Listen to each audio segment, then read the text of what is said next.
السلام علیکم دوستو، میں ظہیر سید آپ سب کا ایک بار پھر سے استقبال کرتا ہوں میرے اپنے یوٹیوب چینل علم کے ہیرے میں۔ دوستو آج میں آپ کو ایک ایسے گنہگار شخص کی کہانی سنانے والا ہوں جو بہت ہی بڑا بدکار تھا، مگر جب اس نے توبہ کی تو وہ اللہ کا محبوب بندہ بن گیا۔ حکایت ہے کہ کسی زمانے میں ایک مالدار آدمی بدکار تھا۔ ایک نیک بیوی سے اس کو محبت ہو گئی۔ اس نے بڑی کوشش کی کہ کسی طرح وہ اس کے بس میں آ جائے، مگر وہ نیک بیوی اس کے بس میں نہ آئی اور وہ شخص بے امید ہو گیا۔ ایک بار اس نیک بیوی پر بڑا سختی کا وقت آ پڑا۔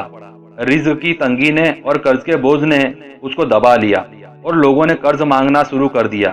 بیوی لاچار مجبور ہو کر اس پریشانی کی حالت میں اس مالدار آدمی کے پاس گئی اور اپنا سب حال کہہ دیا۔ وہ بہت خوش ہو گیا اور کہنے لگا جتنا چاہے روپیہ لے، مگر آج رات کو میرے یہاں آنا پڑے گا۔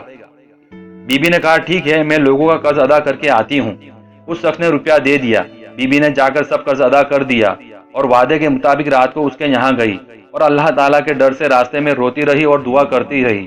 لکھا ہے کہ اس آدمی نے برے کام کے شوق میں اپنے مکان کو خوب سجایا اور دونوں مکان کے ایک جگہ میں بیٹھ گئے۔ بی بی صاحبہ نے کہا کہ تم پہلے میری ایک بات سن لو، پھر جو دل میں آئے وہ کرنا۔ بات یہ ہے کہ تم اس وقت اپنے جی کو ایک برے کام کے ساتھ خوش کرنا چاہتے ہو اور اللہ تعالیٰ کو ناراض کرتے ہو۔ کل قیامت کے روز وہ مالک ملک احکم الحاکمین اپنے تخت پر بیٹھے گا اور ذرا ذرا سی نیکی اور بدی کا حساب لے گا اور فرشتوں کو حکم دے گا کہ اس بدکار اور بدکارہ کو پکڑ کر ہمارے سامنے لاؤ، تو اس وقت کیا جواب دو گے؟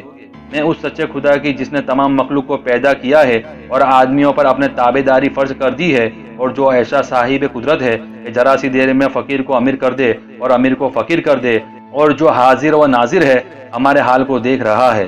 میں قرض والوں کے دباؤ سے تمہارے پاس آئی تھی، ورنہ دل سے میں اس برے کام پر خوش نہیں ہوں اور نہ یہ برا کام میں نے کبھی کیا ہے۔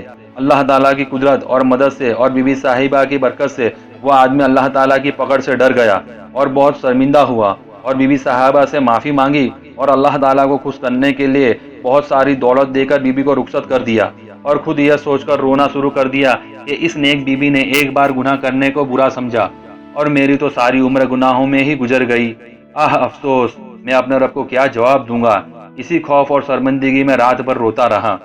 وہ شخص 3 رات اور 3 دن اپنے گناہوں سے شرمندہ ہو کر اللہ تعالیٰ کے سامنے روتا رہا اور اسی حالت میں سچی توبہ کر کے دنیا سے چل بسا۔ اس زمانے میں جو نبی تھے انہیں اللہ تعالیٰ نے حکم دیا کہ اے نبی، ہمارے ایک پیارے بندے کا انتقال ہوا ہے، تم اپنے دوستوں کو لے جا کر اس کے کفن دفن اور غسل کا انتظام کرو اور نماز جنازہ پڑھو۔ اے نبی، یہ وہ بندہ ہے کہ جس نے قدرت ہوتے ہوئے ہم سے ڈر کر گناہوں کو چھوڑ دیا اور ہمارے سامنے بہت شرمندہ ہوا، ہم سے معافی مانگی اور سچی توبہ کر کے انتقال کر گیا۔ تم گواہ رہو کہ ہم نے اس پیارے بندے کے سب گناہ معاف کیے اور اس کو بخش دیا۔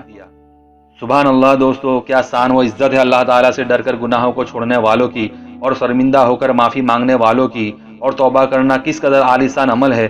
بے شک توبہ کرنے والوں سے اللہ تعالیٰ خوش ہوتا ہے دوستو، تو گناہوں کو چھوڑے اور توبہ کو لازم پکڑے۔